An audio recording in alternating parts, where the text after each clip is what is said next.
Hello' guys, তো আজি মই আহিছোঁ মোৰ প্ৰথমখন স্কুল। ইয়াতেই মই দশম শ্ৰেণীলৈ পঢ়িছিলোঁ। তো এইখনে হ'ল আমাৰ স্কুল। তো আজি ইয়াত আছে এটা বিহু প্ৰগ্ৰাম। তো এতিয়া মই ৰেডি হ'লোঁ।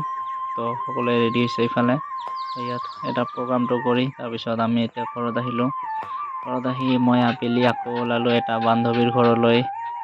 তো ইফালে ওচৰতে আহি দেখিলোঁ আজি মামা হেপী বাৰ্থডে আছে। তো সেইকাৰণে ইফালে পুৰা প্ৰগ্ৰাম চলি আছে ফকিৰা গ্ৰামত। তাৰপিছত ইয়াৰ পৰা আমি আহিলোঁ বান্ধৱীৰ ঘৰত। এয়া বান্ধৱী মানে ভাত ৰান্ধি আছে, শাক ৰান্ধি আছে, কিবা কিবি আৰু। তাৰপিছত যিহেতু পূজা আছিল, তো সেইকাৰণে আমি প্ৰথমে খিচিৰি প্ৰসাদ খালোঁ ইয়াত। তাৰপিছত অলপ পিছত আমাক ভাত খাবলৈ দিলে এয়া। ইফালে ভাত দি আছে আমাৰ বান্ধৱী, এইফালে আছে হাঁহৰ মাংস, কণী। তো আমি খাই ল'লোঁ।